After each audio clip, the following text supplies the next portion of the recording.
Hey! Welcome to Glitched, a show about VR in VR where we get together and we try to figure out where it's all going. I'm your host, Eugene Capon, I'm Topher Welsh. How's it going, guys? and today we have an amazing guest, Bryan Fu. Buddy, why don't you come on out here? He just said, I'm good. And just started walking towards backstage. There we go. There. Oh. Oh. Yep, too much of a sprint. Someone Took off found the run running. button. Yeah, I don't play enough games. So, hi everybody. Thanks for letting me. Thanks for the talk. This is exciting. Yeah, so Yeah, man. Bryan, for everybody who doesn't know you at home, why don't you go ahead and tell them why you're here, what makes you so awesome, and why you get to be on the stage with Topher and I. I think for starters, to introduce myself, I am a so-called professional Seattle-based animator and artist for the game industry for 10 plus years, and then also thanks to a network of my large network of being around awesome people such as both of you guys, that to the point where you decided to over the weekend the opportunity came. You approached me for this interview, and I was like, sure, why not? And then be part of the experience, and also maybe perhaps hopefully entertain people of my story. Awesome. So let's ask, what is your story like? Are you from Seattle originally? Were you born here? How did you get into the industry? And also Okay. get your mic a little bit closer to your mouth, too. Oh, okay. How's that? There we go. Much better. All right, cool. Sorry about that, folks. No problem.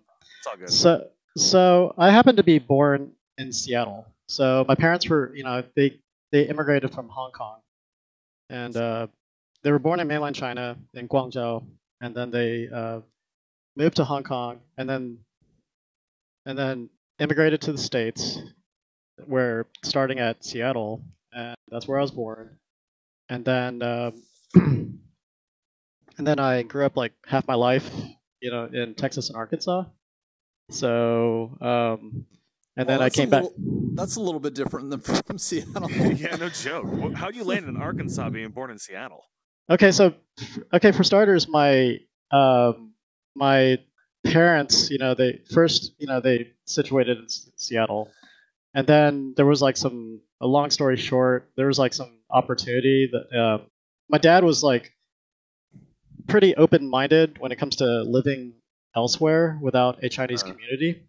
So most Chinese immigrants, they tend to stick together, within within a community, and then so basically, but my dad had a friend that happened to be down there for some like business opportunity for restaurants and whatnot, and so we all just like moved down there when I was like 4, maybe 5 years old, and then was there till I was in 3rd grade, and then my dad decided to move to, out of all places, I have no idea. We just decided to, we just basically packed up and we went to this small town outside of Little Rock, Arkansas, called Heber Springs, and we owned a, basically,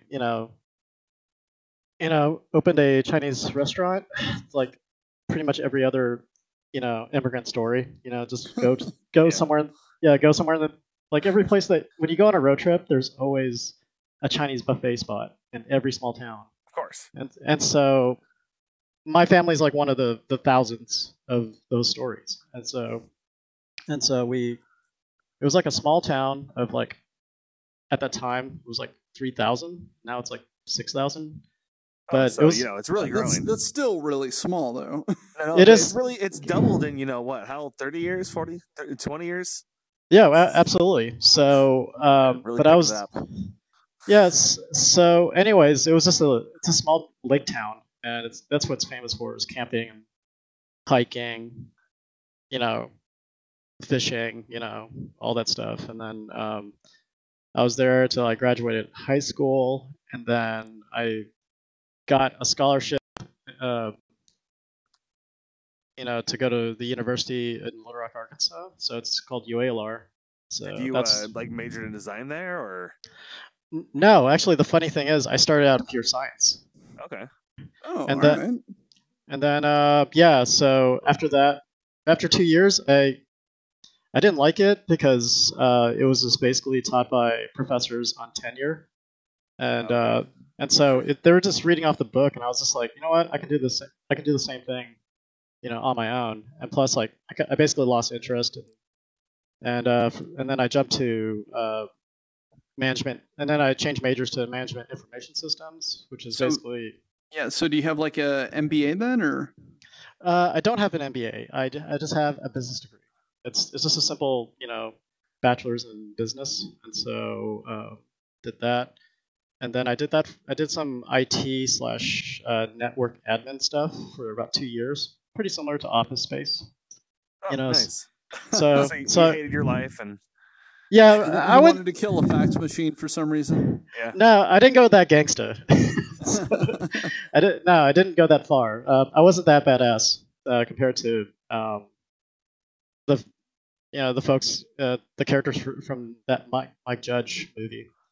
But anyways, yeah, it just after nine, like I got laid off on the second year. It was like a few months after it was like 6 months after 9/11, and so and then I kind of like so during that time I was like working as I went from that to a I worked as a busboy and a dishwasher just for some reason. I was just trying to like rethink my life, and so finally, after like 6 months of doing that, just kind of like living just as like any other young person, in the early 20s, they just from corporate to blue collar, whatever, right? Just odd jobs, and then So- finally, sorry, what? Oh, go for it. Okay, and so after that, I was just like, you know what? I want to jump into animation. Like after getting my business degree, I realized that everything is a business. It's all about making product and whatnot. And why not work in a field that I can tolerate those issues, those business issues. Like time and money. And so I moved back to Seattle, and I moved to. Then I decided to move to Seattle and go to the Art Institute and study animation there. Right on. So So yeah. what do you do like now? Like, what is your job now? Like, what are you working on? Like, what's your passion? Like the here and now. Right now I am juggling between four clients. One is I'm doing some art consultation for Blockade Games for a project called Neon District. So it's a mobile game that's built on top of blockchain. And How so? crypto. Is it That's cool, and it sounds super like cyberpunk-esque. Exactly. So it's at its infancy right now. So I'm there to help them build their pipeline for the time being. Just contracted Right on. for that. You should bring them to Glitch for inspiration because you've seen Outside, right? Oh yeah, absolutely. I see all those. I see all those cool folks out there. Hi everybody. I'm just gonna jump. I don't know how to wave, but so so if it runs on blockchain, is it like you earn like tokens and stuff on like Ethereum or something, like, and then you can spend that digitally, like kind of like Sweatcoin works? I believe that's how it works, but I'm not too sure honestly because I just barely started this project. So I'm Okay. yeah. So you can just check it. Just look up a Neon District or Blockade Games, and it should talk about the whole thing. And Okay. and then my other clients, I'm doing some character designs for a dating sim that's going to get kickstarted pretty soon, called Supreme Court Date or something like that. Supreme Court dates. Yeah, so it's like a dating. It's kind of like somewhere between Phoenix Wright, the Nintendo DS. Oh yeah, like objection. Exactly. It's like Ba-da-da-da. yeah, and it's like that mixed with Dream Daddy, the dating sim for dating hot dads. It's a apparent. thing? Yeah, there's a thing. There's one for like you can date hot llamas if you really want to. That's crazy. There's like a dating sim for everything. Dude, I missed the whole dating sim like revolution because like no kidding, like the month after I met my now wife, Yeah. I heard of Tinder from my neighbor, and he was like, "Yeah, man, just Tinder, just every night." Because I saw all these girls coming out of his apartment. I was like, "What is this?" Yeah. And he told me, I was like, "Man, I really dodged the bullet on that. One, either catching something, or like, Yeah. like I these have gone on crazy people." So I didn't miss that, and I ended up going on some. I did like Christian mingle because plenty of fish because I'm a Christian Mhm. and I wanted it. I was like, I'm gonna date another Christian, and like dating a non-Christian has actually been one of the best relationships I've ever had. But no, when I was at that phase, I just did some I went on some weird ass dates. Yeah. Like I ended up meeting. I met this girl at a Denny's for coffee, and she had like half her head shaved, and she kept talking about wanting to have sex with bears. What? Yeah, no, like I met some weird ass women on those sites, and I'm like, I'm just gonna stick with work and just stay within my own community because weirdos are fine and all, but I need like my level of weird. Eugene, this is why I love you, man. Oh, whoa! I was gonna essentially touch your face. I was gonna say, "This is why I love you." I learn more and more about you every single day, and it's always when we're in VR too. For some reason, like I learn 90% of the crap I know about Eugene Capon in VR, and in high fidelity. Rather. Yeah, last week we were talking about how I almost like knocked out some guy at a charity show. For that, almost knocked someone out. What? You're so cuddly. Yeah. Well, you got a bad boy side. I didn't want him to stab anybody. That's like the only reason why. This is true. I had a very like punk rock early 20s phase. I think we all went through that at one point. Oh yeah, you're still in it. Am I? I don't know. Like your whole vibe, as long as I've known you, has been like punk rock meets anime. I guess that's pretty accurate if you want to label it that way. Okay. Hey, you bring up a good point. I guess I never thought of it that way. Yeah, I guess because I mean that has to do with my profession, I guess, and part of its personality. Like, I just like to. I think growing up, what kind of what fueled my interest in animation was cartoons, just like anybody else. You know what I mean? Mm-hmm. We grew up watching cartoons like Transformers, Robotech, Ninja Turtles, you name it. Oh, yes. Ninja Turtles. It's yeah, exactly. If you have like anything involved with like anything on the screen, I'm just like glued to it. Like I'm a TV kid, Nice. So. What was your absolute favorite like Saturday morning cartoon growing up? Crappers. How old are you, by the way? I'm actually 40 years old. You are? Yes. Oh my God! I mean, we've all met in real life. Yes. And I would not think that you were 40 years old. I thought you were like younger than I am, and I'm 31. Oh, nice. It's okay. He's gonna hit 60, and he'll just like age overnight. Yeah. Okay. For real, I'm actually 75 years old. No, I'm just kidding. No, I am totally middle-aged. I die my Fu Manchu.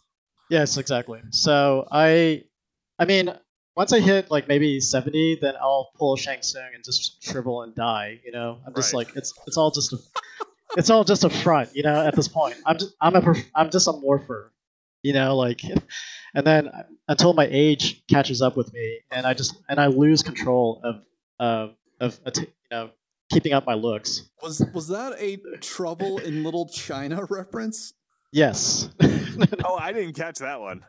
Yeah, a little bit of Mortal Kombat as well. Yeah. Shang Tsung is from Mortal Kombat actually. So no. That's what I thought. See, I heard that name and I was like, wait, hold on. I was thinking the emperor, the evil emperor that comes back to life and. Oh, Pai Mei. You're talking about Pai Mei. Oh, what? Or Pan Lo. Sorry, Pan Lo. Man, I'm getting my my Chinese archetypes mixed up. No, it's Pan Lo. Completely lost right now. Or Lo Pan. Sorry, it's Lo Pan. What? Dude, you It can't is- do this to me. It's Lopan. Okay. Now that I remember, my former art director Lee Kellogg would probably kill me for getting it wrong because he's a huge Big Trouble in Little China, fan. So I'm just terrible with names in the first place. that's So fine. when you throw in like other languages with names, I'm just like, it is hard. Yeah. Yeah, Lopan, Shang Tsung. I mean, even though that I'm Chinese, I do get mixed up with Chinese names and or Asian names in general because I'm American. I'm just a good I old think it just fashioned comes American. down to the fact that it's not like a usual sound or like a norm, like we don't just hear it every day. Exactly. Like you hear Frank or Judy and stuff. You don't hear Shang Tsung and all that. Shang Tsung, Mitsurugi, Akira. So yeah, Honda. So we already have some comments up on the board. We should go address those. Okay, sure. So should I just head over? Yeah. Excellent. All right. All right. AJ Gaming TV or TY. I can't read it. Jou. JOU. Is that an acronym for something? Hi, I subscribe to your channel and subscribe to your channel, please. What? I think he's asking for a follow for follow or a sub for sub. All right. Anyways, thanks for watching, dude. I appreciate it. Yeah. Hello. Then Hello. Jeanette Borga says hello. Hello, everybody. So note, you never sub for sub is against the YouTube rules, and it can really hurt your channel. If you get caught. Well, no, you should not be doing that. Oh, obviously. Okay. No, I mean, so I will go to. You guys could trust him. Actually, he has a degree in YouTube studies. So just so everyone knows, we have a real professional in the house telling us the terms of service here. Yeah, it's true. Eugene's always got us. I try. I mean, there's just better methods. I mean, if you wanted to go to, say, tubebuddy.com/capindesign, you could probably download TubeBuddy and, get it for free. There are paid options later on, but that's probably your best option for trying to get those increased views. What do you got? Some affiliate thing going on? I do have an affiliate thing going on. Oh, sweet. Yeah. Nice. Well, we have an affiliate thing going on. Ooh. Things I learn about our company. I love how you're the VP and you don't know any of the background business stuff. Oh, well. It's all good. I do what I can, So, you've worked on a couple of Marvel games, right? Yeah, when I was I was contracted through Disney Interactive. They were located in Bellevue, and so there was a Bellevue division at one point, and I worked on the mobile games. It was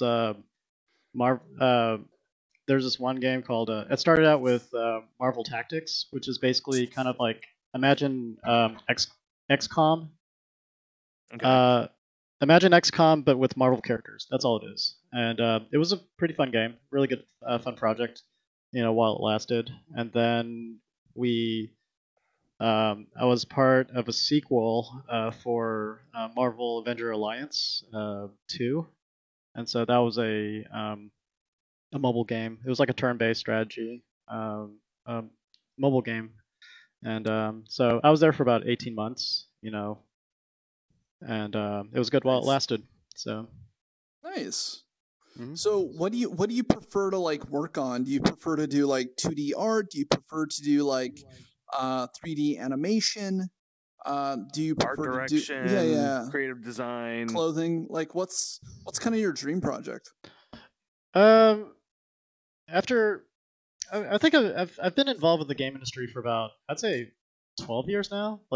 It's been such a long time. So now that I think about it, my next project's actually one of my clients is a Japanese client for a retail store that I helped rebrand called Neocom, and so I helped him rebrand his logo, and then now I'm doing some like an additional, like I think like a second assignment, uh, for like potential products like an enamel pin or on a T-shirt of some sort, and it's involved with dinosaurs. So it's so Oh, well, That makes everything better. yeah, anything with dinosaurs, it just Should like have led with dinosaurs. yeah. Also, it sounds like super cyberpunk anyway, which seems kind of to be your like genre anyway that you like to work in. yeah. So the whole concept of neocom, it's okay. So for starters, it's neo means new, and com is KAM, which is, it means the word meat in the in the native language. So it's new meat. Yeah, new meat. And so there's a native. It's like some natives in the in Hokkaido, called the Ainu, the Ainu tribe, and so they were the indigenous people in Hokkaido, where that's where the client is at, is in Sapporo, where also that's where my wife is from, and also how I met my client Daishi. So yeah, so Daishi approached me, and he wanted me to he wanted um, a foreigner, like a foreigner's take on doing the design, and I think it's because he wants to go international, like have more of an international appeal. And so that's pretty much how it started. We only met twice. I ran into him twice, probably because I actually went around skateboarding one day, and I keep on running into him. And the guy BMXs, and so once we kind of like I thought once he was we like walking on the sidewalk and you like repeatedly like crushed him while like no, kickflip on the six stair or something like that. I'm not that sick. I'll be happy just riding down and just like ollie up a curve or something like that, or maybe do some Okay. slappies and stuff like that. So you basically went out and did turbo power for a day. Yeah, sure, why not? But what's funny is that we ran into each other, and then one day he found out that about going back to my age. People. He was just like, when I met him, like I think it was over 4 years ago. I was like, yeah, I was 36 years old, and he was like, oh really? That's awesome, because he's like 2 years younger than me, and so being like 38 or 34, he saw somebody else who was older that was still skating, still having fun, all that stuff. Whenever, I mean, I try my best to have fun with everything that I do in my life, and then at the same time, when it comes down to the commercial side of it, that's when I get serious and Yeah. try to meet deadlines and whatnot. Business, right? So I learned to. I guess I showcased that I work hard and play hard. so, and then finally he approached me like early this year to help him rebrand, and so yeah, there's that project, which is kind of segues to your question. I like to do some clothing design, and kind of like take a break from a little bit of games. Like right now, games is good for right now, but eventually I need to segue into things like do more stuff in After Effects, like motion graphics and all the stuff. So that's why I'm part of the After Effects group. And Yeah, that's actually how we all met. I mean, me and Eugene told the story about like coming to the After Effects group and stuff, but I've actually met you through the After Effects group as well. And yeah, Actually, I had Bryan and I had he had originally come to a karaoke event. yeah, I believe so. There was a lot of events. Yeah. Yeah, I think we went karaokeing together oh, through Lisa Weeks. Yeah, Yeah, absolutely. And then we just kind of kicked it. You were at what was it? One of the VR meetups, I think. Yeah, And actually, yeah, you know what? We actually first met because the hackathon. okay. oh, Remember 2 years ago there was a hackathon, and I was like one of the consultants, for like a couple of days or something like that, and you were okay. one of the teams, and we were talking about fashion. Was that when you guys started Ensoverse? That could have been when we started Ensoverse. Yeah. Yeah. Yeah. So that was like 2 years ago, dude. So that's how we met. And then for Topher, I just met you through the group. That's pretty much it. And just watch you lead, lead it like every month with like for high. the last like 9 years. Man, that's dedication. I mean, I I know, know, a long like, time. good on you. It kind of sucks. I haven't announced it to the group yet, but we actually have to cancel our group this month because me and Eugene are going to VidCon. I mean, but I think maybe a month's break is fine. Yeah, like, I mean it happens every once in a while, but we have a really cool one next month. If anyone's in Seattle that's watching, listen up. We're gonna have a couple guys from the Visual Effects Society come and talk about some of the movies they've worked on. They've done like Black Panther, a bunch of Marvel movies, stuff like that. So that's gonna that'd be be really, tight. really cool. So Sounds so dope. it's Yeah, gonna be most rad. I'm gonna love it. It's gonna be sweet. Yeah, most definitely. I mean, that sounds pretty amazing. But So if you're in Seattle or want to travel to Seattle next month on July 21st, the day before my birthday, head up facebook.com/groups/AE Seattle. oh crap! I know. Nice. That means I owe you a drink. Hey, I will graciously accept that drink. Yeah. For surviving another year. Or if you're in Anaheim, California for VidCon, you can come visit us at the Hyatt. Yeah.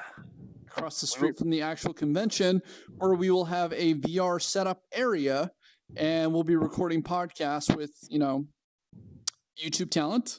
Yeah. And you guys can try things like Beat Saber.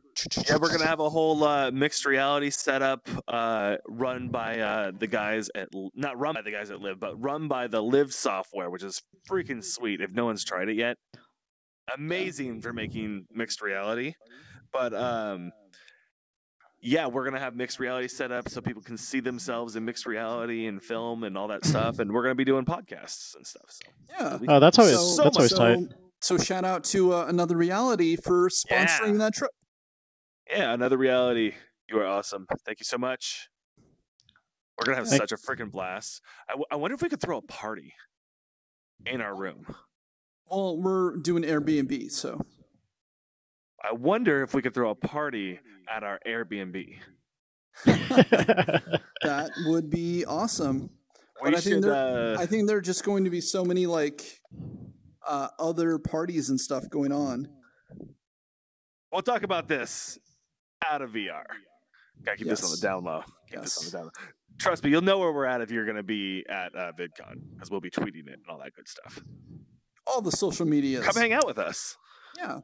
That's pretty awesome. Yeah, so back to Bryan. Sorry, off that tangent. My bad. No, it's okay. So excited. No, I mean it's freeform. I like it organic, so it's totally. I mean we're just like we're just like shooting it. We're just chilling. Just chilling.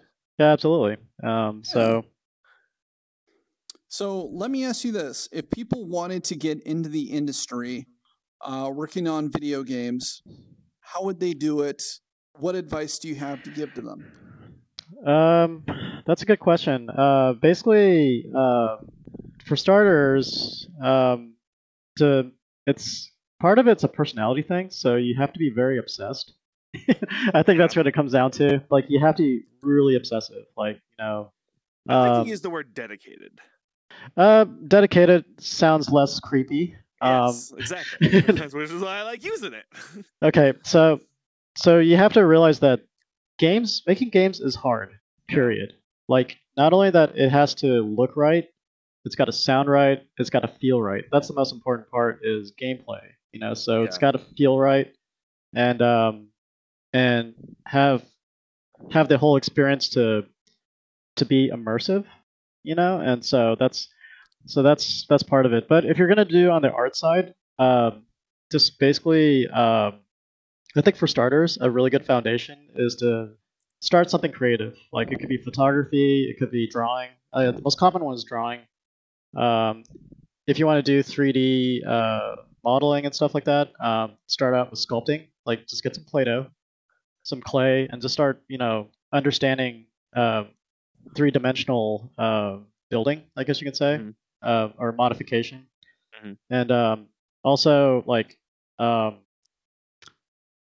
traditional drawing and sculpting teaches you not to be spoiled, because the computer, like, working with the computer as a tool you can undo all you want, but you can't undo like real work, like a real drawing. Like when you're drawing, it's like you just throw it away, or if you have an eraser. Yeah.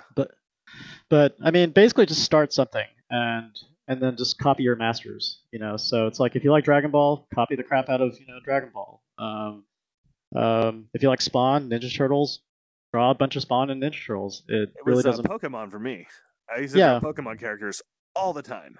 And they're super well designed, very simple, and very effective characters, that's what makes it very successful. Besides the game aspect, and the TV show, combining the two together for marketing's sake. So it's well marketed stuff. Yeah. Mad kudos for Nintendo. Right.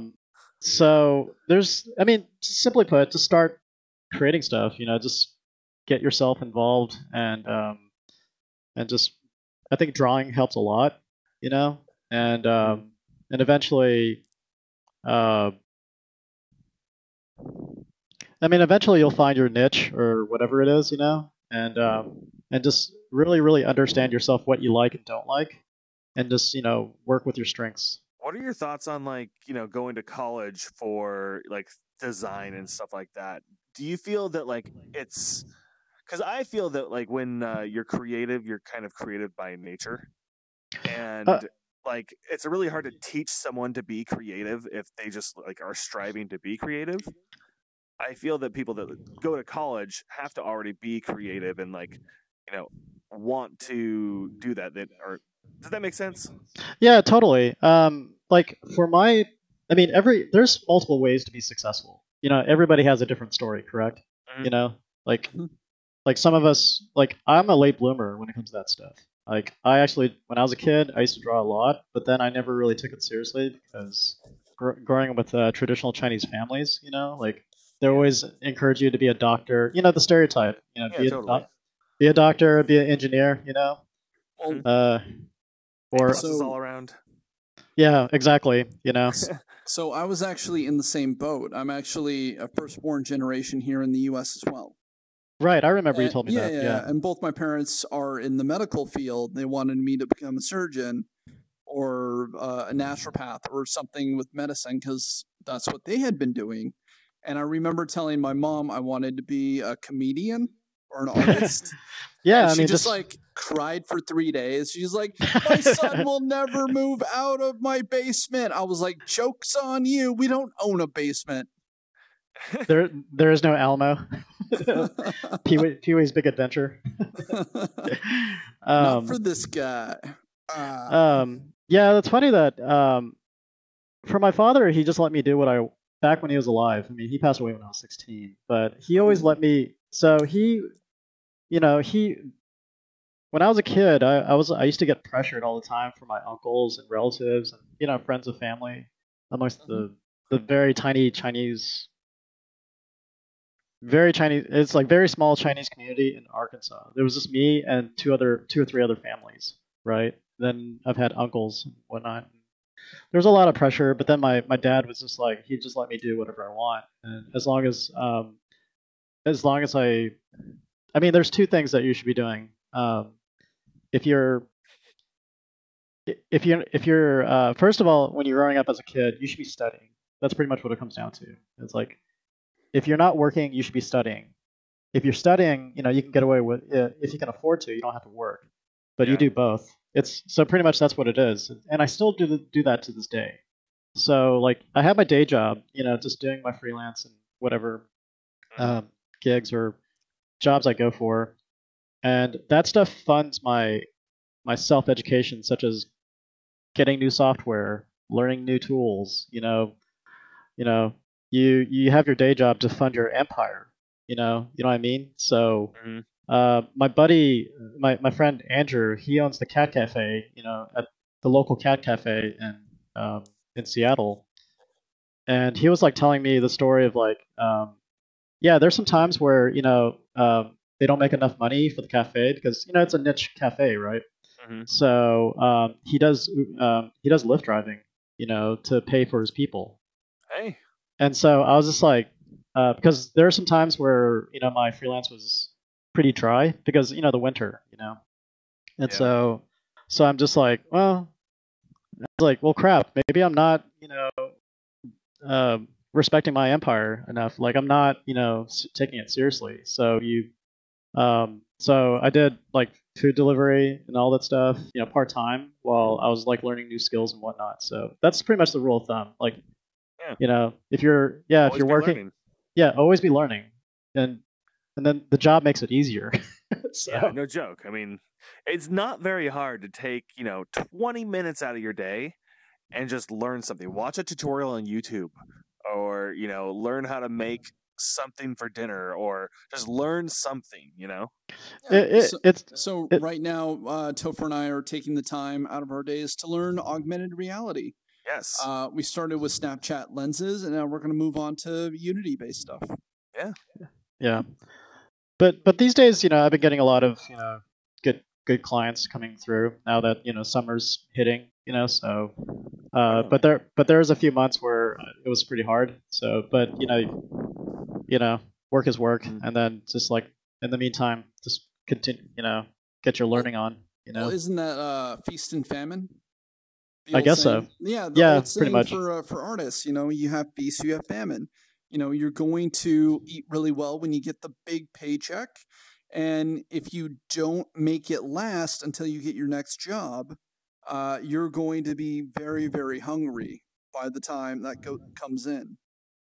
Oh yeah, totally. I mean, it's really all about your hustle at the end of the day, and I've gotten this far in my career that I just don't want to give up, until if I catch myself, getting burnt out like 100% completely, I'll do everybody a favor and just quit and just become a farmer. I don't know, something, or just jump on something else that excites me. That's what it boils down to. So a lot of the time, you just gotta like start a project, like you were saying, like just start some creative project, start an Instagram project, or another little side business, or some little thing that can just kind of get you reinvigorated in a different way, maybe. Yeah, and also to add to your question about advice, and to get in the industry or any creative industry, you just have to don't settle for your first work. I mean, it's like you have to, how can I say, like, to me, like, if you want to get really good at drawing, I feel like you have like a crap load of drawings. 10,000 hours. The whole 10,000 hours to master your craft thing. Or the way I look at it is, there's a lot of bad drawings inside me. I'm just gonna push them all out of my system. I'm just gonna pump it out, and then eventually something decent will come out of it. You know what I'm saying? So, totally. So something, and then the more you do it, basically, the more you do, the luckier you are. That's how I feel. Hey, and then I guess if you look at it that way, yeah, for sure. And then your luck will become a skill. Like you'll just become, you'll start mastering your craft. And it's interesting because there'll be a period where all your drawings suck, and then all the sucky drawings will dry up, and then you're just good, and then it keeps going, and you're just good for the rest of your life. Yeah, because you practice so much. Right. So, but anyways, yeah, it's pretty much like it's all about mileage. To be honest with you, totally. It's like there's no to be honest with you, like I barely believe in the word talent. It's like talent is something that people always it kind of like it makes people afraid, or I find it like an excuse, or I'm not talented enough, or this guy's good because he's talented, so therefore I can't do that. I'm like, no, you can do that. All you have to do is have the will. Yeah. You know what I mean? So you just have to you just have to make a lot of mistakes. Basically, aggressively make mistakes, and then so you can aggressively learn. That's how I look at it. So fail fast, learn hard. Exactly. Yeah. That's pretty much it. I mean, there's other ways to do it, but that's my story. Like I have to. I'm not smart enough, to like figure it out like without failing. But it's like chess. You gotta lose to win. Totally. So, but I can go on for days on analogies and whatnot. So, so I don't want to bore you. So let me ask you. if you decided to quit art and you got to pursue any project ever, well, it could be art, it could be just anything, what would that dream project be for you? Um, I would like to maybe essentially basically manage young talent, in the creative field.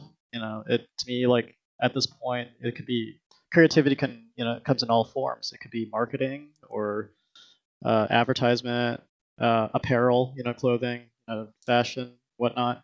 So I know that's a broad answer, but basically just continue to be part of the creative field, and just because right now there's like a lot of up and coming folks that are they're younger, they're hungrier, and they're definitely have a lot of skill. Because it's like after a while it's just like you get tired of doing production for a while, and so at least I can be the guide, I guess you can say, for the new generation. It could be the mentor. Or a mentor. Yeah, mentoring is always good. And and there's that. And Basically just do art old school style, where you have like a master and you have a bunch of apprentices and they're just copying the artwork of the master until they get good enough to make their own stuff. I mean, if they feel like if they enjoy my work enough, yeah. but it's mainly. Oh, go ahead. No, go ahead. I was gonna say, would you rather be the Luke Skywalker or the Darth Maul of the creative industry, as in terms of the mentor? Are you on the light side or the dark side? With I feel like that's kind of an unfair question. No, I'm more of a Qui-Gon Jinn. I'm a white Jedi. Okay. Or gray Jedi, where it's neutral. It's just like it's more of kind of like a very Taoist approach, where you have the Force guide you. So I kind of relate more towards either neutral or, in the Star Wars universe, gray Jedi. Gotcha. So nice. Have you ever thought about starting your own clothing line, since you're into creating clothing, like starting your own brand of some kind? I've thought about it. Apparently, it's obvious it's not my top priority, but it's on my bucket list right now. But as of right now, having the opportunity to work with Daishi or with Neocom, that's a great start. And then after that, it's obvious that it's not my full-time passion gig at this point, But it's so right now the snowball has been pushed, I know when we a long time ago, you, me, and Lisa Weeks wanted to sit down and have a conversation about starting a cyberpunk clothing line of some kind. Mm-hmm. And I just couldn't find a time to put you guys in the same room with me, ever. So I just kind of went out and did it myself. No, but I mean, that's how it works. I mean, it's a lot of times it's easier just to do it yourself. I mean, I've worked with a crap ton of brew projects, and then people just have people are busy or whatever. Yeah, it's totally. How it is, where it's yeah, that sounds awesome, and then nothing happens. So it's just easier to make it yourself, and then you just kind of prototype it and whatnot. So sorry if I wasn't there, to help you with the project. But that's all good. Well, when you're the one that takes the action, you can be the boss a little bit. Yeah, I'm very go getting ish. Yeah. Yeah, I'm the one in our company who's always like, we should do this. We should do this, right? This is true. And then I actually go out and do it rather than just talk about it. And then a month will be like, oh yeah, we have a clothing line now called Chamber 01. Maybe we should do an augmented reality app so people can have a free download and view the shirts, and then there's designs, movements, and stuff all over it. Yeah, I mean, but so oftentimes, it's just you just initiate it to show proof. It's proof of evidence. Sounds like Eugene's calling me out to make sure we make this app. We were talking about this today. Well, we have the clothing line. We might as well develop the app for it. Yeah. I'm just saying, you're calling me out publicly because now I got to follow through and just show you up. Oh, absolutely! I will send you those T-shirt designs later today. It is on. I want to see an app. It's on. Well, oftentimes you got to throw out that healthy disrespect.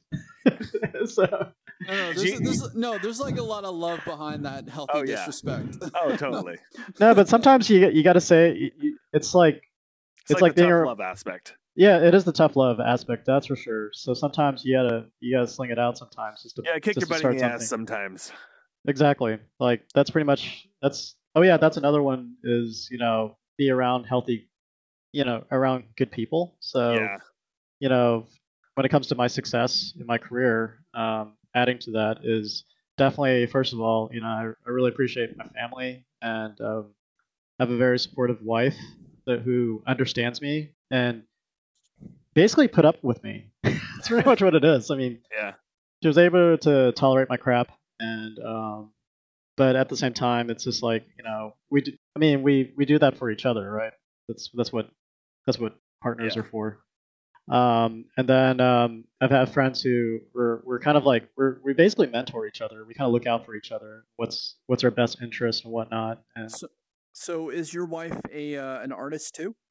No, she isn't. She is the opposite. She is a software engineer. Oh. So she makes the tools, you use them.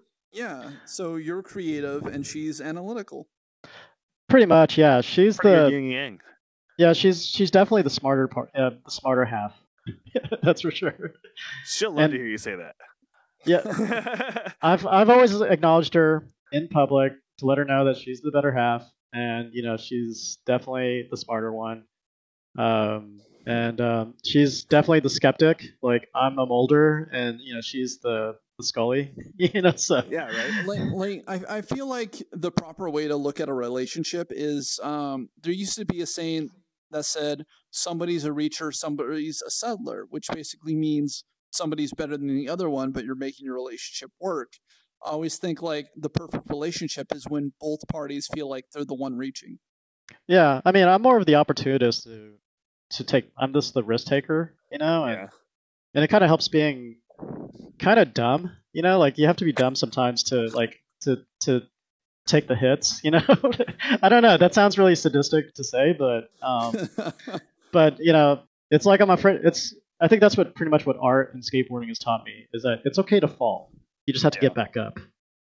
So it's okay to be too dumb to not fail, right? I think so, pretty much. But I'm not too dumb to starve myself to death. How's that? That's fair. That is a fair way of looking at it. Yeah, especially judging my waistline, I'm never hungry. I definitely show that I love food. I'm always hungry. I don't know. It looks like you kind of have almost like a 6-pack going on right now. That's thanks to you. You're the one that made me look. Look at these like super broad shoulders. I'm sorry. Can I touch your shoulders? Yeah, my consent. VR is not consent. That's why I asked. That's why I asked. Always remember. Never forget. Thumbs up. Thumbs up. Can I? Yeah, go ahead. Okay. Oh, look at these shoulders. Oh, you're so buff, Bryan. Well, thanks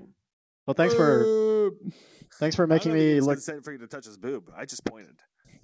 So how accurate is this avatar right now? Despite the shoulders, it's close enough. My hair. What color is your hair right now? It is just striped right now. It's actually long. So it's mostly black. Like I still have like a couple of streaks, and it's just blonde. Like blonde streaks. But then mostly every black. time I've seen you, it's always been a different color. Pretty much. I get bored easily, as you can tell. So would you say this is like a 9 out of 10, a 7 out of 10? I would say 7 out of 10 for right now because my hair's not long enough. Oh, that's fair. I mean, we could have fixed that if Well, if you had time. Yeah. But I literally had one full day to get this like. It's the beauty of VR. No one knows the difference unless we call it out. That's true. I don't know. I like when we have guests. When we have guests on the show, I do like to have very like authentic looking models to how they actually see themselves. No, I get that for sure. I mean, I'm just busting your balls. No, I get it. I'm just telling you.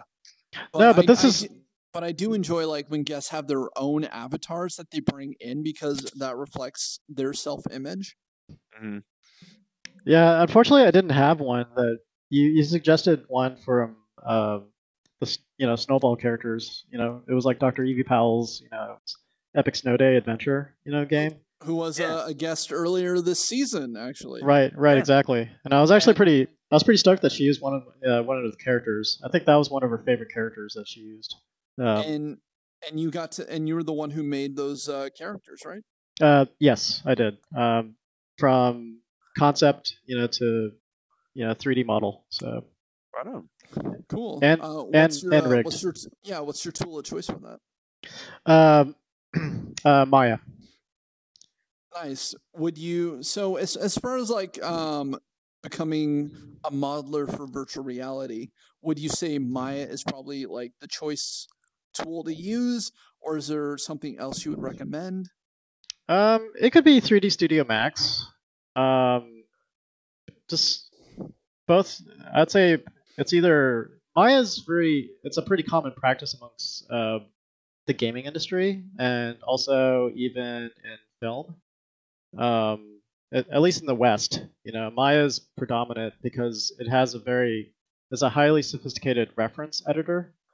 So it's very team friendly, where you can reference all like for example, you can reference like a character into a scene, and then I know this is going to be I'm talking geometry, so if I'm like if it's too technical, I apologize for that.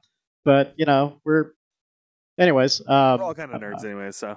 Exactly. So at least I'll make it as understandable as possible. So you can always reference a character in, and then you do the work, and then suddenly you see, oh, so and so who made the model, forgot to update something, and so he can. So I would actually go to the character artist, and he can do his fix, and then I can re-update on my end with his changes.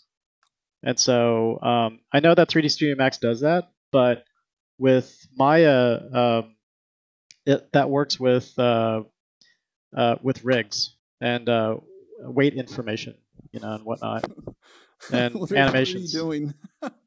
It looked like you were going behind his ear to like whisper things in. Oh no! I was taking a drink of water. So there's that, and there's a lot of tools available for Maya because it uses Python scripting. So is like Cinema 4D and 3ds Max. I don't believe so. They just use Max scripts. So that's kind of like the Achilles, I feel. But it's an amazing tool for 3D modeling. That's for sure.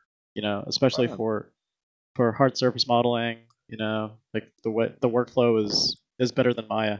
So it's pretty much like. And then some people would say, well, what about Blender? And I'm just like, well, Blender has a huge learning curve. I'm not going to lie. Despite that, I mean, the positive thing is it's free, it's open source, but I hate it with a white hot passion, let's say. So yeah. let me ask you, what is your process as far as coming up with a concept for working in virtual reality?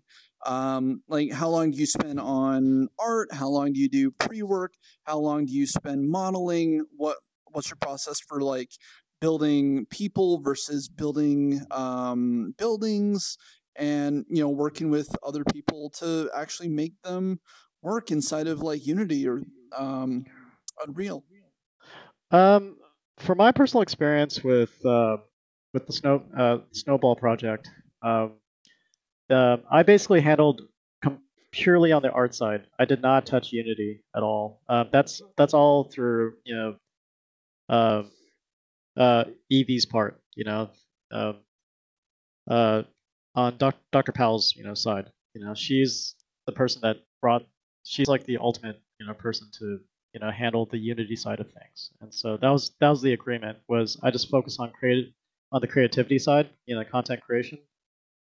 So that was the agreement because it takes a lot more time, if I have that responsibility to, especially having the technical stuff looming over my head. It kind of like it kind of like buzz kills the creativity, at least for me. Everybody's different. So for my case, I basically just like gather notes. For starters, I gathered notes from my client who was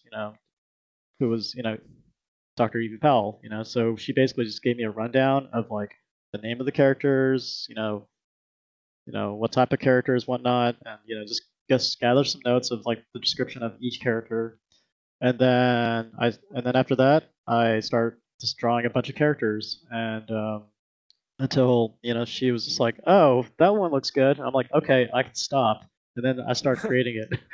There you go. That's pretty much it. I mean, is there no like research phase or anything like that? Yeah, there's definitely research. Like, just basically look into like one of the inspirations for the project was Peanuts. Like Charlie Brown and the Peanuts series. Mhm. Charles. And so we basically watched the movie. That was basically one of the was watch the CG movie, which was really brilliant. Like, I love that cartoon. Very classic. Wait, did you get paid to watch it?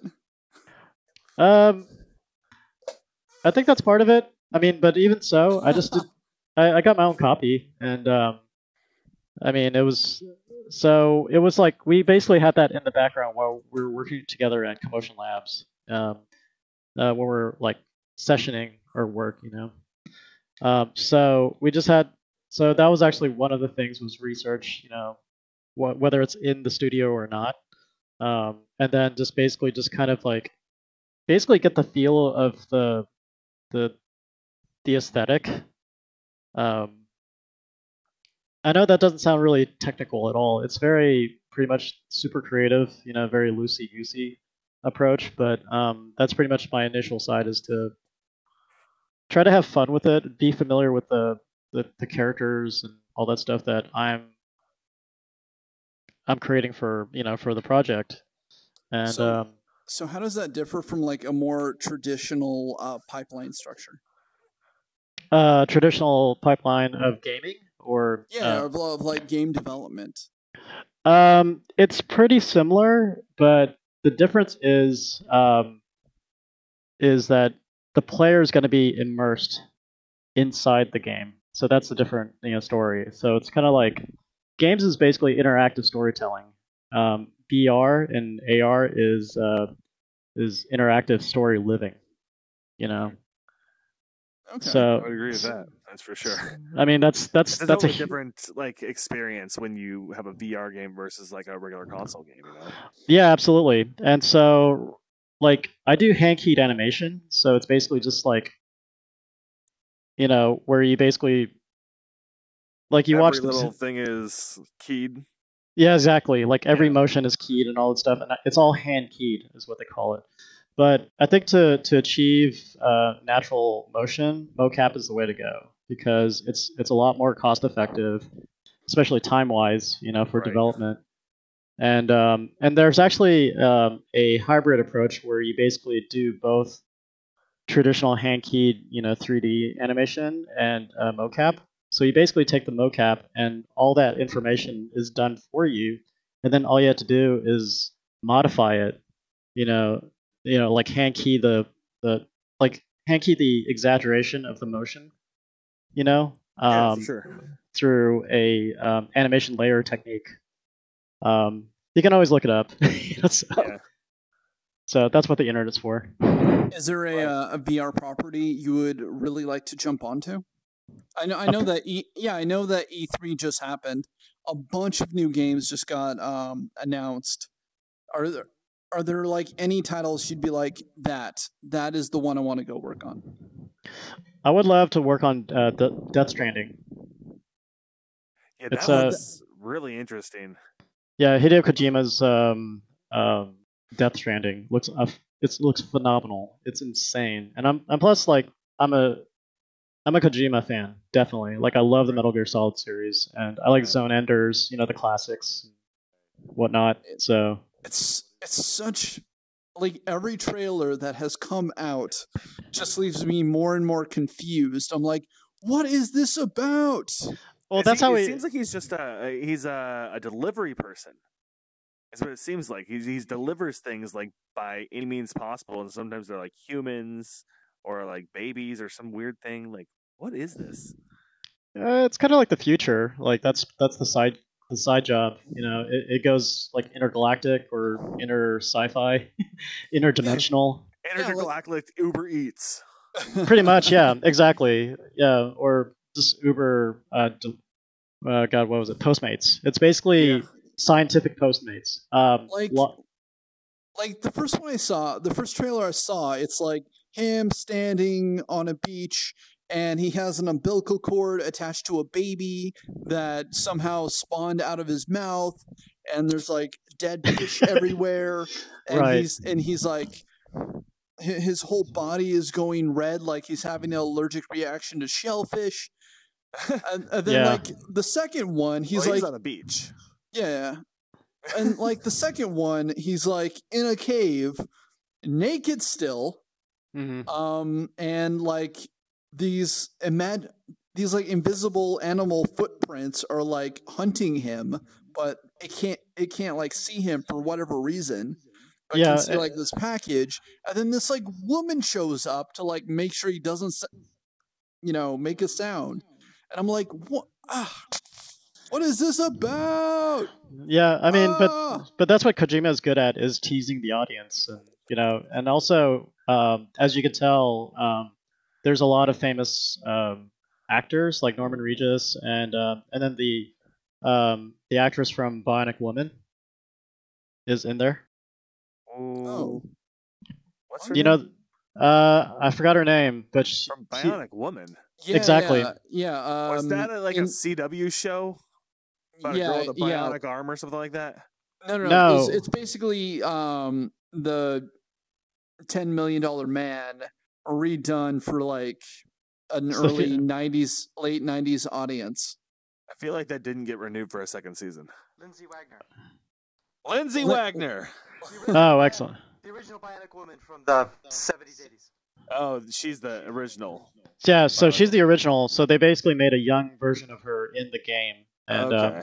it's because, believe it or not, Kojima originally wanted to be in film, and but during the time in the 80s and 90s, he didn't get into film, so the closest thing that he could do was make games, and so that's what he made the Metal Gear Solid series, and also he grew up watching.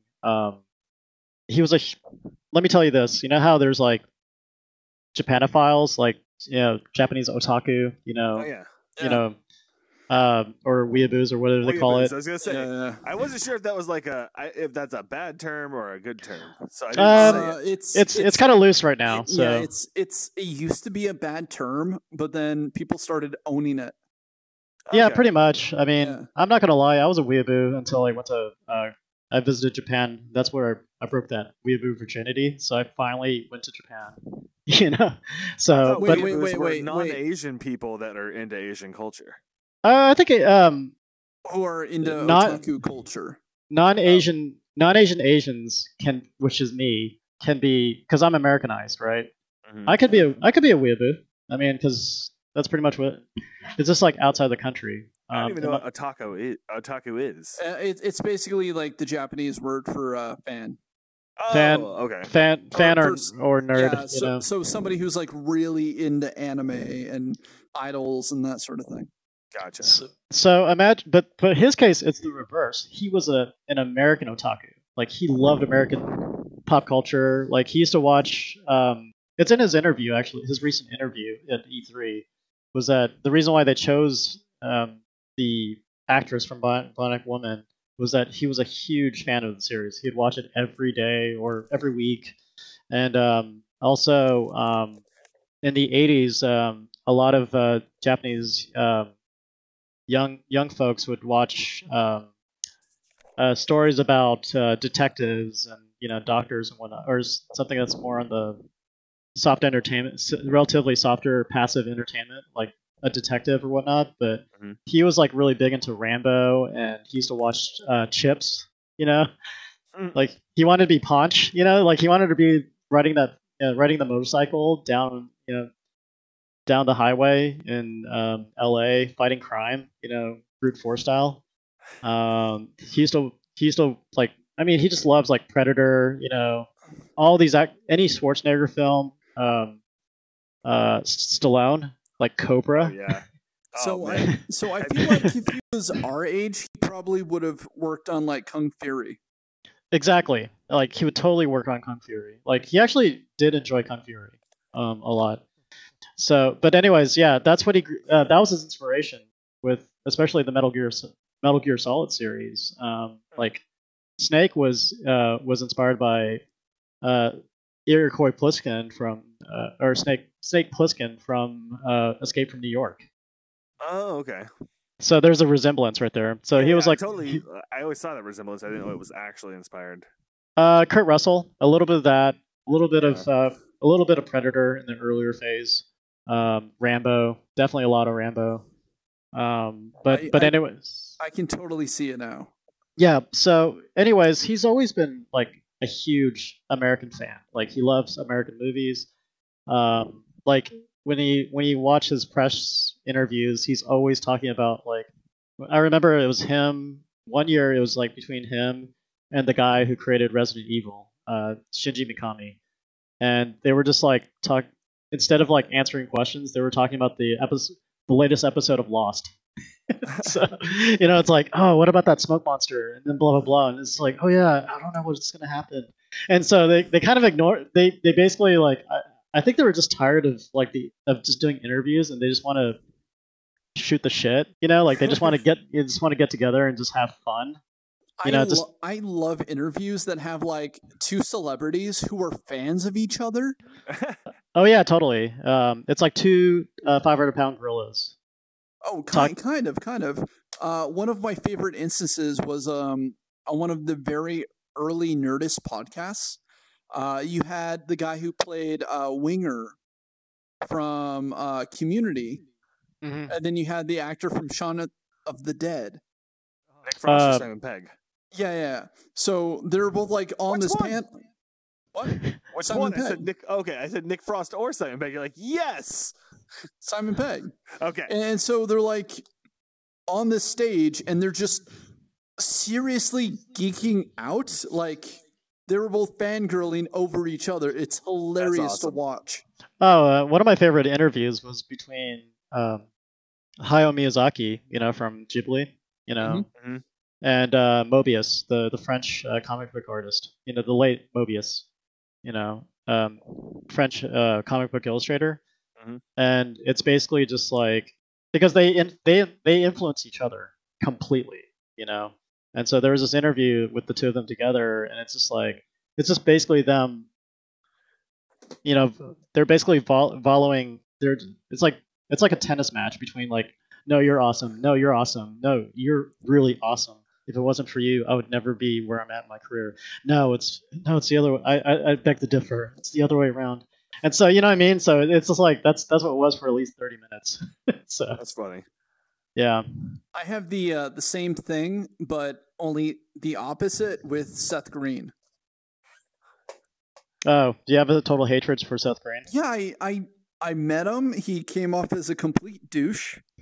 And my whole thing is like I want to become famous so I can like celebrity box him for charity. Oh, that would be so awesome. Could I MC? Probably. Place. Oh, dude, I would love to do that. That would be the best. I mean, he has like the biggest case Napoleon syndrome I've ever seen in my life. You hear that, Seth Green? Eugene Capon is calling you out. Yeah. Yeah. He's like, I don't know what to say to that. Put your jukes up. Well, I mean, I hear a lot of stories about celebrities. I don't know. I'm just one of those guys who like if I don't witness it or physically see it, then it's just a story.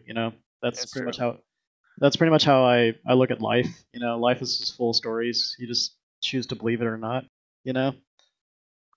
What's the craziest story that you've ever had to tell anybody? The craziest story. Yeah. What's like that one moment where you're like, nobody would believe that this would be a real story, but it's 100% true? I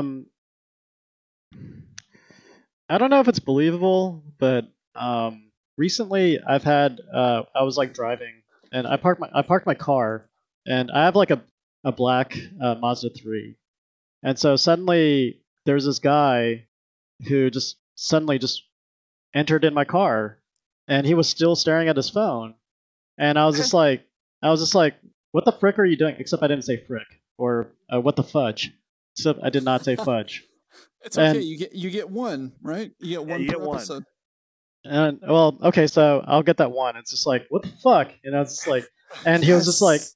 and he was like, are you? And then he was like, are you Uber? You know? And he like showed me his phone, and it said Muhammad, and I was just like, do I look like Muhammad? You know, it's just like because My he hair is wasn't rainbow, dude. Come on. right, exactly. It's like McLovin or whatever, and I was just like, I was kind of even more offended because the guy was like, I'm like, that is not me. I mean, that is not an Asian dude right there on the phone. And so he was just like, I think he was overly multitasking himself, and he thought that I was an Uber because a lot of Uber or Lyft cars are they're black. I have the common car, I get it, but he wasn't obviously paying attention to his environment. He just walked in, not even not seeing the sign or anything, on the car. But so I was just like, I'm not. It's like what the. It's like what the frick, like. It's like get out of my car. It's just like I was just like. I met this one Twitch streamer at when we went to TwitchCon this last year, and I looked up some of her videos afterwards, and she has one where she was live streaming on Twitch from her phone, and she had called an Uber. She got into the car with a guy because he stopped. She just got in the car in the middle, or in the front seat. They start driving, and she realizes that they're going the wrong way. Oh. And she's like, where are we going? He's like, what do you mean?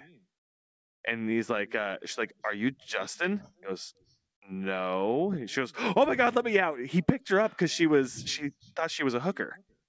Oh, She had wow. like really long, pretty blue hair, and she's a very, very pretty girl.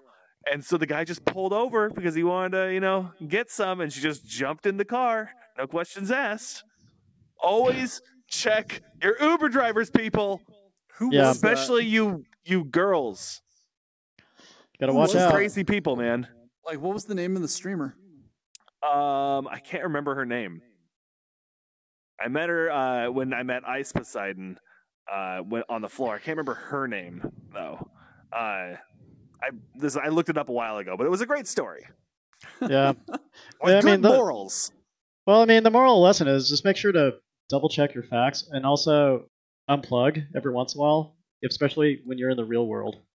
Like What's that? I don't know. That's a good question. What? I This live is what's real. reality. This Well, is my body now. It's like what's real? My wrists just curve. This is normal, guys. Come on.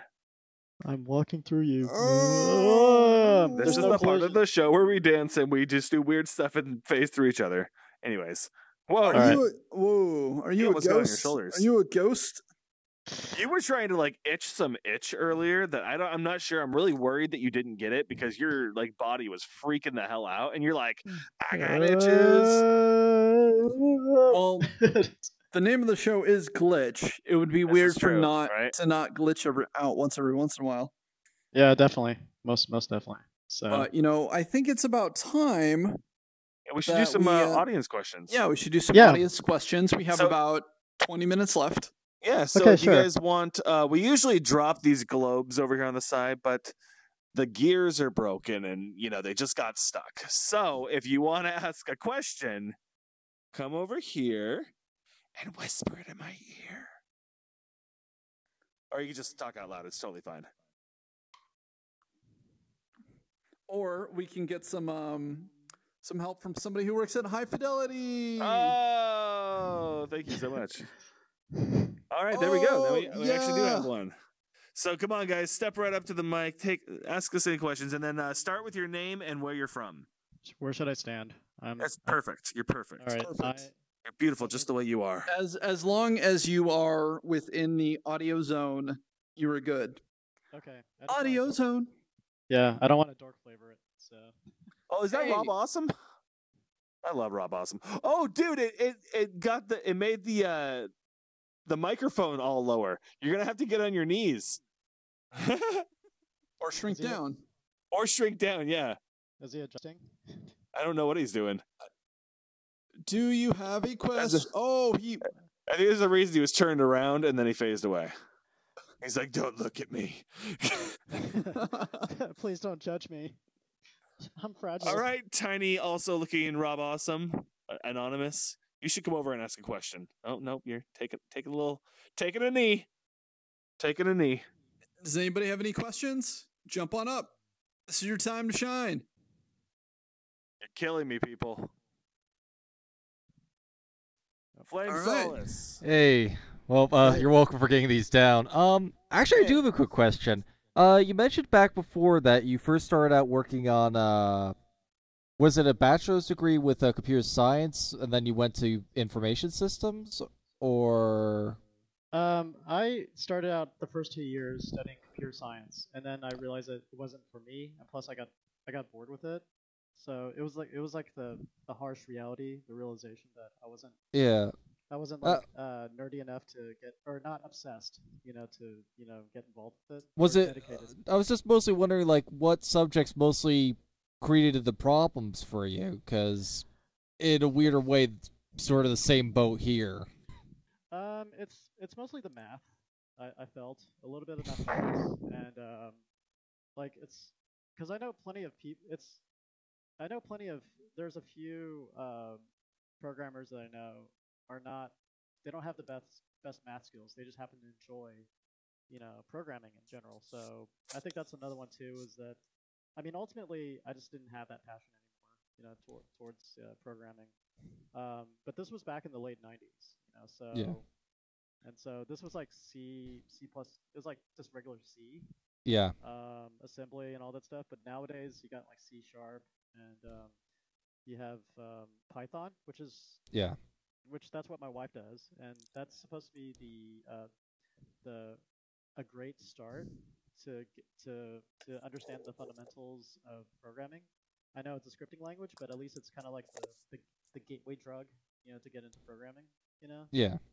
So that's pretty much it. I think if I went to school, if I was like, I grew up around this time, maybe I'd have a better chance, to get into programming. But back then, Yeah, they want now like physics 1 and 2, and I didn't even know it existed calculus 3, if you can imagine that. yeah, I failed I took math my in cal- college. Yeah, I mean, I took a lot of. I mean, I That's took why I'm cal- an artist. Yeah, I took Sorry. I took Cal 1 and 2. I did Whoa! linear algebra, and then I did some stuff with some matrices, you name it, some advanced stuff basically. So, and then I just didn't. Wow. It just didn't feel right. So, but then the easiest way to transfer my credits was management information systems, which you have to take computer science classes with that. So that was actually what you call the low-hanging fruit of segueing myself out of it. And plus, like, I've always been fascinated with business in general. So, like, one of my favorite classes was I think he's distracting Bryan. So we are going to ask you to shrink back down. That way you don't crash the server. okay. I Thanks, man. appreciate Thank you. Yeah. So. There we go. So, but anyways, yeah, like, yeah, I mean, I thought that I was gonna be in IT, or just be a network admin and be like, I don't know, just like someone like Guilfoyle from Silicon Valley, Yeah. be like a systems engineer and work on like cybersecurity, and all that stuff. I thought that was totally badass, but then for some reason I just grew out of it, and so. I realized how much work went into being that badass like hacker guy, and then I was Yeah. like, this is way, way, way too much like math and numbers for me. I mean, I think Yeah. it's because I watched Hackers, the movie. Yeah. Right? Yeah. Crash and burn. Right. Yeah. Angelina Jolie. Oh She was man. Oh man, she was definitely. Mwah! I wish I could do the kiss face. Mwah! Every nerdy dude wanted to go out with Angelina Jolie. Absolutely. All right. Angelina And now Jolie. it's the girl from *Halt and Catch Fire*. Yeah, I think so. I don't know what's now, what's hot or what's not, but anyways, yeah, that's pretty much what it boils down to. I just, it's mainly I just stop enjoying it, and then if I stop enjoying it, why continue? You know, just try to figure myself out until something comes up. And, Awesome. Cool. So, Right so on. I've been very fortunate for where I'm at right now. So Well, thank Right you. on. Thanks, man. yeah, thank you. Yeah. Hey, Bailiff's got a question. You guys want to step up? No? I'll give you a cookie. Alright. I'll give you a VR cookie. Come on. Yeah. Yeah. All right, my teleport isn't working anymore. I'm going to go bug her. Don't. No? No. And I'm doing the rest of the show from this spot. Uh-oh. Okay. Okay, well, we'll just gather around then. I got you Yeah. back, Eugene. I got you back. Sorry. So if anybody does have a question, the mic is open. Feel free to just walk up and ask a question, and we will get into it. And Anyway, we're having some technical difficulties. So I know it's we all were good. talking about influences and what other artists find as influential. Is there like a genre of videos that specifically you like to watch, like Trauma or anything like that? Oh, like film. Yeah. I did grow up watching Traumaville stuff and anything from Orion Productions. I'm definitely an '80s kid. You know, I grew up growing up as a TV kid. Wait, what did Orion's Productions do? Orion's Productions did like, you know, like RoboCop. Oh. You know, I guess we just know that production company. Yeah. I believe it's Orion, but Didn't they do like Aliens too? Yes, exactly. So you know the classics of what we grew up on. So like, I mean, I could be wrong. I mean, there's also Trifilm, you know, Yeah. Trifilm, and you know, Orion Productions, like I said, and then God, I don't know what about else you. is- My favorite production house is The Asylum. The Asylum, yes, yeah, most def on that one. Yeah, there's like, it is all it's such a blur. Probably because I have a terrible memory. So, sorry, folks. It's all good. So hopefully I'm entertaining enough. So, Well, I think we are almost out of time. We got a few more minutes left. yeah, we got like 9 minutes or something like that. So if Yeah, anybody if has anybody questions, else has any questions, please step on up to the mic. or they just want us to, Or not just stare at me blankly with those dead eyes. yeah. It's okay.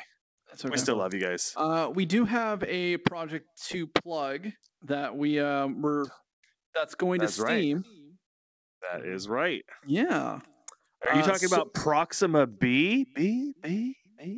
I am talking about Proxima B. Oh, snap. Is that the only movement you can do? Is just turning in circles? There's a keyboard next to me, and it's there you reading the keyboard, but not the controllers. Yeah, so I teamed up with a EDM artist out of Tokyo named Oh yeah, I saw Dalziel. that. Yeah, I saw that. Yeah. And we spent 4 months. He sent me a song. I spent 4 months animating a music video called Proxima B, and it's very like cyberpunk-esque because that's what I like to make. And there's like a bunch of like moving models like dancing around you and phasing into walls and jumping on the ceiling and all this like craziness. Yeah, all this craziness that happens. Mhm. And I'm thinking about having a launch stream where I'm going to give away 20 copies of it on Twitch or YouTube. Or all of them. All of them, all at the same time. Nice. Right on. Yeah, and we'll just do like a 2-hour live stream, you and me, and I don't know, Bryan can come join us. We should put it up on the big on the back here, and we can just like play it and do a thing. Well, I wasn't actually going to do it in VR. Oh. Yeah, I was I just going to do it as like, hey, here is, in the chat, first one to grab it and plugs it in gets I it. see. And then that way there's like a level of competition. People are like, oh, I got it. Yay. And everyone's like, oh, I got to wait for the next one. And we'll be like, we got 19 more. It would be really cool is if we could have a VR headset in VR where we could show VR films in high fidelity, where you could go down, pick up the VR headset, and then put it on, and then you're inside the VR film, and then you just go like that and you take it off, but you're still in VR. So it's accounting. I guess, yeah. Basically, I was thinking of the game thing from our viewing the matches in Onward. They have that almost exact system, but it's cool because then you could like basically go and you could try out we could have a VR film festival. Ooh, ideas. Where it just like ties to a sphere and you walk into the sphere and then you're just actually in the film. That'd be sweet. I wonder if we can talk to the people at High Fidelity to set up an in VR film festival. What do you think? I think. What do you think, High Fidelity camera person? What do you think, Wade? Wade Wade has his mic on. Wade likes it. Can we get like a camera like shake? Yeah, up and down. Yeah, see, there you go. There you go. That way everyone knows. I love it. You need like a vibrate feature on the camera so you can respond to us. That is also that way the live feed, the people who are watching in 2D can understand if we talk to the camera person, because he could use like shake violently 2 times for yes and shake violently 1 time for no. Tiny Robot, did you have a question? Don't be go. He just like literally shrunk shrinks down and just goes like, he goes, "Oh, they're talking to me. They're talking to me. They're talking to me. I want to go away now." He just entered the quantum realm, like Ant-Man. Uh-oh. It's literally the same size as Ant-Man right now. Yeah. I think I fell through the floorboards. Oh, you clipped through? Where is it? Oh, it's no. hiding. It's hiding behind that chair. It's hiding behind that chair. I think Wade is I'm inside of Wade. I can't see anything. What? Uh-oh. I'll be right back. Where are you? I'll be right back. Oh, he disappeared. Oh, there we go. He glitched out. Well, that is fun. So, hey, I wanted to say thank you to everybody who's been coming to these episodes over the last 6 weeks. We have so much fun doing this. And we were looking over the numbers. We had over 100,000 impressions for this season, which is crazy because not many people show up to the live event, but a ton of people. And I'm back. Sorry. So not many people show up to the live event, which we always encourage people to come, grab your favorite avatar, come and join us in High Fidelity.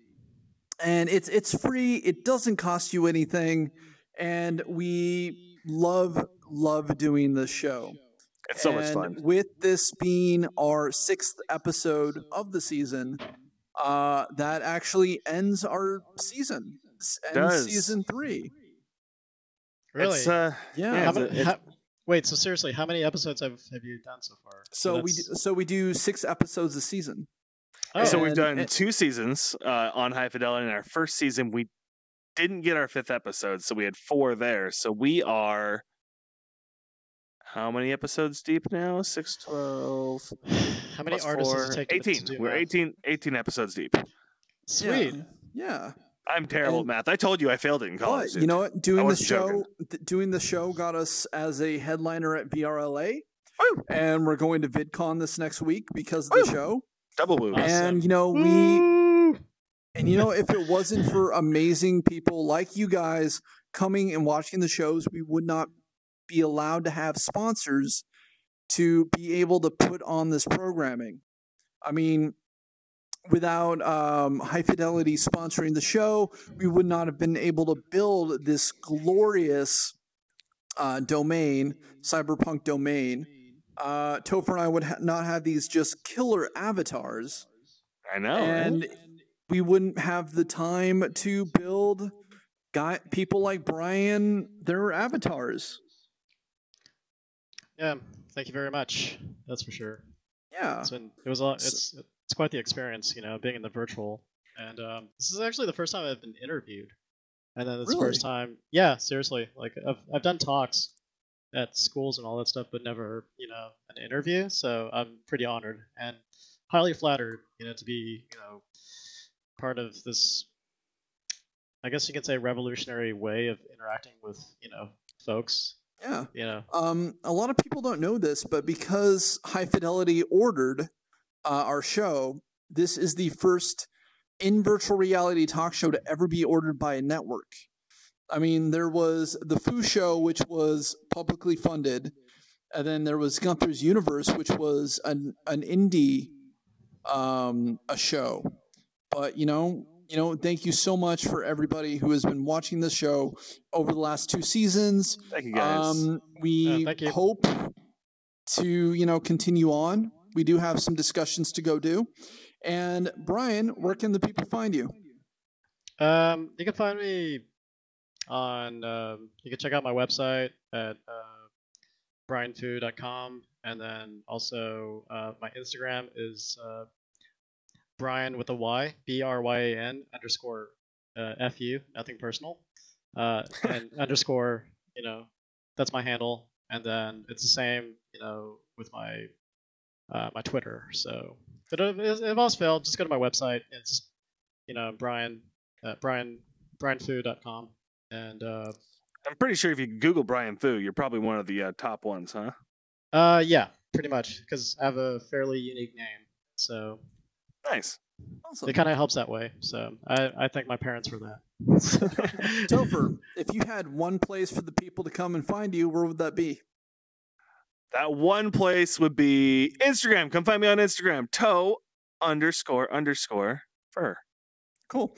And you can find me on Twitter, Capon Design, just like that. And you guys, thank you so much for 3 seasons of this amazing show. Thank you guys so much. You guys are amazing. Please give yourself a round of applause. I know a lot of you guys are just watching online, so we can't hear you. But thank you, avatars that showed up. And hopefully we'll see you guys again. Yeah. One more last thing. If you guys have any further questions of how to get into the industry, and all that stuff, just feel free to reach out. I'll do my best to answer, those questions.